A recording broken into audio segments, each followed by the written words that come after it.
Bonjour et bienvenue. Aujourd'hui, on se lance dans une analyse assez détaillée d'un sujet fascinant. Comment on fait pousser des plantes sans terre? Mhm. On a épluché pas mal de documents, des articles, des tutos, et l'idée, c'est de comprendre ensemble comment ça marche vraiment. C'est quoi les avantages, les défis aussi, et puis bon, peut-être donner quelques idées si on veut tenter le coup à la maison. On va essayer de démystifier un peu l'hydroponie et tout ce qui tourne autour. Oui, c'est un domaine passionnant, effectivement. Et cultiver sans terre, c'est pas si nouveau, hein. Les sources rappellent souvent les Aztèques, leurs jardins flottants. Ah oui, exact, Mais c'est vrai que ça connaît un regain d'intérêt majeur, et on comprend pourquoi. Ça répond à des enjeux très actuels, la gestion de l'eau, l'agriculture en ville. c'est ça. On va voir qu'il y a une diversité d'approches assez incroyable, du bricolage de plus simple au système hyper contrôlé. Bon, alors, commençons par le début. L'hydroponie, c'est quoi exactement? Le mot vient du grec, c'est ça. Hydro, l'eau, et ponos, le travail. C'est ça, le travail par l'eau. L'idée fondamentale, c'est que la terre n'est qu'un support. Ce qui compte vraiment pour la plante, ce sont les nutriments et un moyen de s'y tenir. D'accord. Donc en hydroponie, les racines sont nourries directement par une solution liquide. Plus besoin de terre. Et apparemment, c'est pas juste une expérience de labo. Une source disait que 70% des tomates qu'on mange hors saison en France, elles viendraient de là. Oui, ce chiffre circule beaucoup. Ça montre que c'est une technique de production bien réelle et à grande échelle. Impressionnant. Donc pour remplacer la terre, il faut assurer ces deux fonctions principales. D'abord, le support physique. On utilise ce qu'on appelle un substrat. Un substrat. Oui, une matière neutre, inerte. Ça peut être des billes d'argile expansées, c'est très courant, ou de la fibre de coco, du sable, de la laine de roche, même du feutre horticole. Son seul rôle, c'est d'ancrer les racines. Juste pour tenir la plante, quoi. Voilà. Parfois, il n'y a même pas de substrat solide, les racines baignent directement dans l'eau. On parle alors d'hydroculture. Et la deuxième fonction, la plus importante, la nutrition. Et là, c'est la solution nutritive qui entre en jeu. C'est elle qu'on ajoute à l'eau. Ok. Donc, un support et une soupe pour les racines. Parlons de cette soupe alors, la solution nutritive. Les sources insistent toutes sur les minéraux et surtout le fameux trio, NPK. Ah oui, le NPK, c'est la base de la base en fertilisation. N pour azote, P pour phosphore, K pour potassium. Chaque élément a un rôle bien défini. Vas-y, explique un peu. Alors, le N, l'azote, c'est le moteur de la croissance végétative. Les feuilles, les tiges. Si ça manque, la plante pousse moins vite, elle est moins verte et souvent les vieilles feuilles en bas jaunissent. Classique sur les plantes d'intérieur parfois. Exactement. Ensuite, le P, le phosphore. Lui, il est essentiel pour les racines, pour la photosynthèse et surtout pour tout ce qui demande de l'énergie, la floraison, la formation des fruits. Une carence, et la plante reste petite, fleurit mal. Mhm. Et enfin, le K, le potassium. C'est un peu le régulateur général. Il aide la plante à gérer l'eau, la rend plus résistante au stress, au froid, aux maladies. Sans assez de potassium, la plante est moins tonique, le bord des feuilles peut brunir. D'accord, NPK, c'est clair. Mais j'imagine qu'il n'y a pas que ça. La qualité de l'eau de base, celle dans laquelle on met tout ça, elle doit compter aussi, non? C'est absolument fondamental. Et les sources le soulignent bien. L'eau du robinet, par exemple. Oui. Elle contient souvent du chlore. Et le chlore, ça peut gêner l'absorption d'autres minéraux importants. En plus, elle a déjà ses propres sels minéraux dissous, ce qui peut fausser le dosage précis qu'on veut apporter. Ah oui, d'accord. Donc l'idéal, surtout pour un contrôle fin, c'est d'utiliser une eau la plus pure possible. Eau de plus filtrée, eau osmosée, Eau distillée? eau distillée aussi, oui. Et c'est seulement ensuite qu'on ajoute la solution nutritive avec les bonnes doses de N, P, K, mais aussi les autres éléments, calcium, magnésium, soufre, et les oligo-éléments comme le fer, le manganèse. Ça permet d'être hyper précis en fait. Et pour aller encore plus loin, il y a ces deux paramètres un peu techniques qui reviennent, le pH et le C. Ça veut dire quoi concrètement? Alors, oui, ça peut paraître technique, mais c'est logique. Le pH, ça mesure l'acidité ou l'alcalinité de la solution. Et c'est crucial parce que les racines n'absorbent bien les différents nutriments que dans une certaine fourchette de pH. Hein? Souvent entre 5,6 et 6, un peu acide. Si le pH est trop haut ou trop bas, même si les nutriments sont dans l'eau, la plante ne peut pas les manger correctement. Certains sont bloqués. C'est comme une serrure, quoi. Le bon pH, c'est la bonne clé pour ouvrir l'appétit de la plante. C'est une bonne image, oui. Et le C, l'électroconductivité, ça mesure la concentration totale de tous les sels minéraux dissous dans l'eau. En gros, c'est la richesse de la soupe. D'accord. On ajuste le C, plus bas pour une jeune pousse, plus haut pour une plante en pleine production de fruits, par exemple. Mais attention, une EC trop élevée, c'est comme un plat trop salé. Ça peut brûler les racines ou empêcher la plante d'absorber l'eau. Je vois. Faut trouver le juste équilibre. Bon, une fois qu'on a compris ça, support neutre, solution nutritive bien dosée et équilibrée, les documents montrent qu'il y a plein de façons de faire. C'est là que ça devient foisonnant. C'est pas une technique, mais une famille de techniques. On trouve, L'hydrotonie classique, oui, souvent avec un substrat comme les billes d'argile, irrigués par la solution, très utilisé par les pros. Il y a l'hydroculture pure, où les racines trempent directement dans l'eau nutritive. le bambou dans son vase. Voilà, c'est l'exemple type. Ensuite, il y a l'aquaponie. Ça, c'est fascinant. On combine élevage de poissons et culture de plantes. Comment ça marche? Les poissons font leurs besoins, riches en ammoniac. Des bactéries transforment cet ammoniac en nitrate. Et les plantes adorent les nitrates. Elles les absorbent et du coup, elles nettoient l'eau qui retourne aux poissons.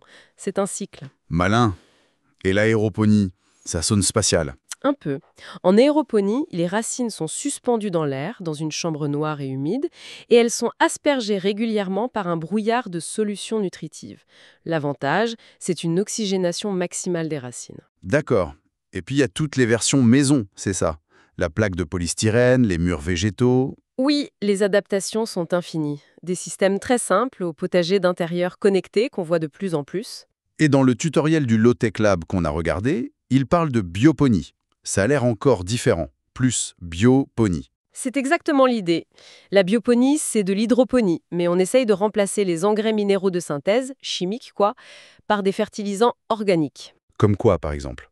Les sources citent les purins de plantes, comme l'ortie ou la consoude, le thé de compost ou de lombricompost, et aussi l'urine humaine diluée.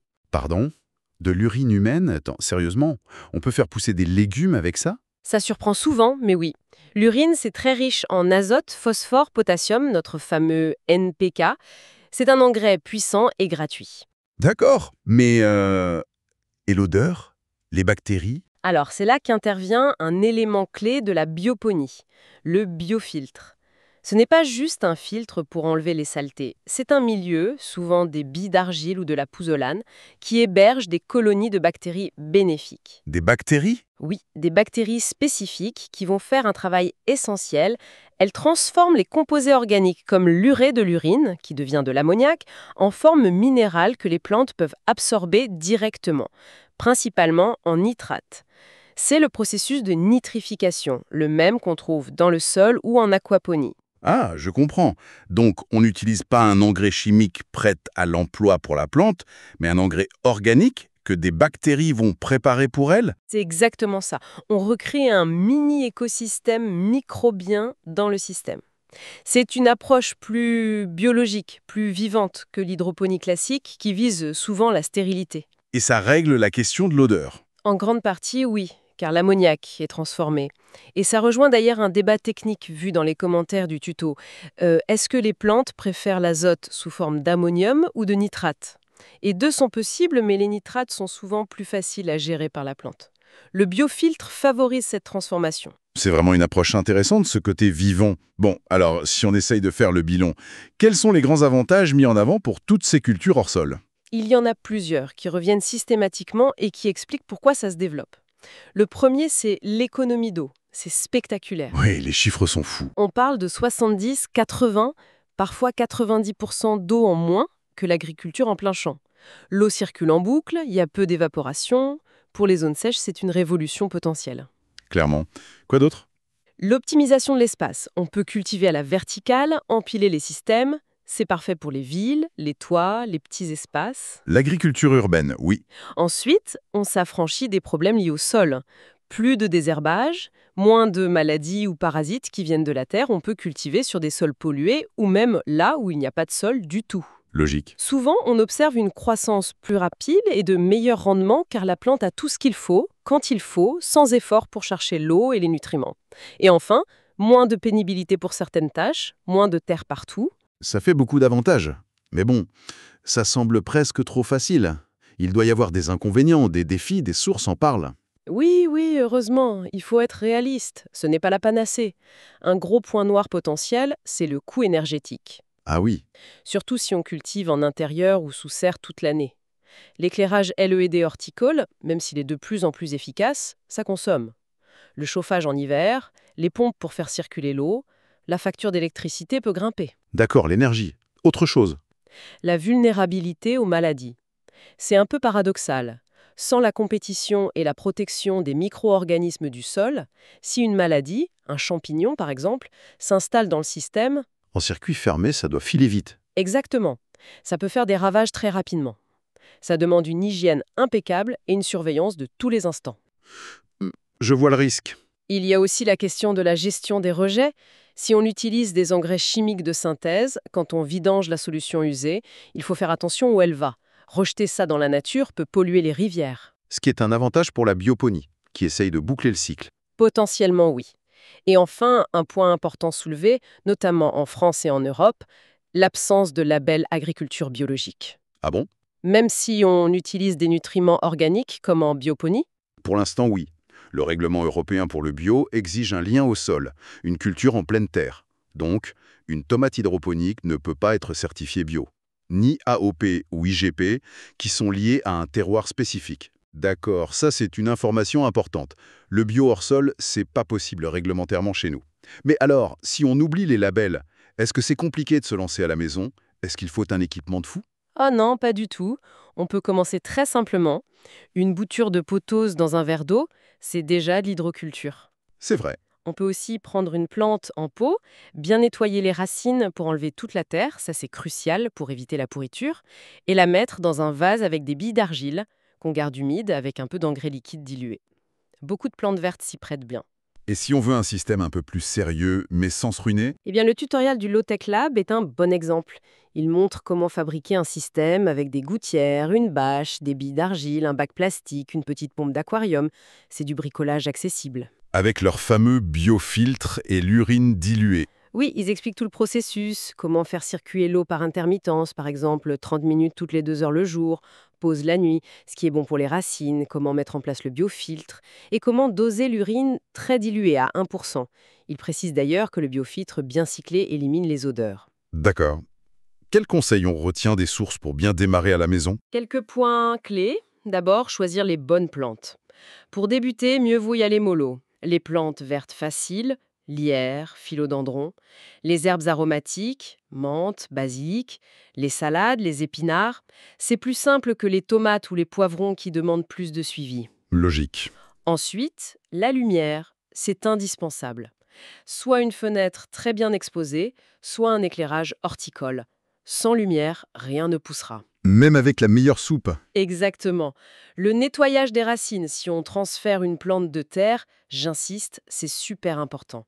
Et pensez à l'oxygène pour les racines, surtout si elles baignent en continu dans l'eau. Un petit bulleur d'aquarium peut être utile.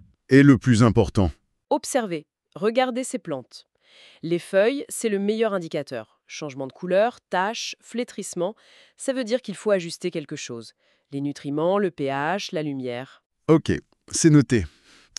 Bon, si on essaye de conclure un peu tout ça, la culture hors sol, c'est clairement pas juste une technique, c'est tout un univers. De l'hydroponie super techno à la bioponie faite maison, en passant par l'aquaponie. Mhm. Ça ouvre des portes assez dingues pour produire différemment, économiser l'eau, ramener de l'agriculture en ville. Mais c'est pas magique non plus. Il y a des contraintes techniques, énergétiques. Et cette question des labels, qui n'est pas neutre. Ça va de l'expérience ludique chez soi aux fermes verticales géantes qu'on imagine pour demain. C'est une très bonne synthèse. Et pour ouvrir un peu la perspective, on voit d'un côté la NASA qui pousse l'hydroponie à son maximum pour envisager de cultiver sur Mars, La haute technologie absolue. et de l'autre, des approches comme celle du Low-Tech Lab, la bioponie, qui cherche au contraire à utiliser des ressources locales, même des déchets comme l'urine, pour plus d'autonomie, plus de circularité. Deux extrêmes fascinants. Et ça nous amène à une question de fond, je crois, pour notre futur alimentaire. Alors que la pression sur les terres cultivables et sur l'eau douce ne cesse d'augmenter, comment est-ce que ces techniques de culture sans sol, et peut-être surtout leur version plus écologique, plus circulaire comme la bioponie ou l'aquaponie, pourraient transformer notre façon de produire à manger? Pas seulement dans des environnements extrêmes comme l'espace, mais ici, au cœur de nos villes, sur nos balcons, peut-être même en changeant notre rapport à ce qu'on mange.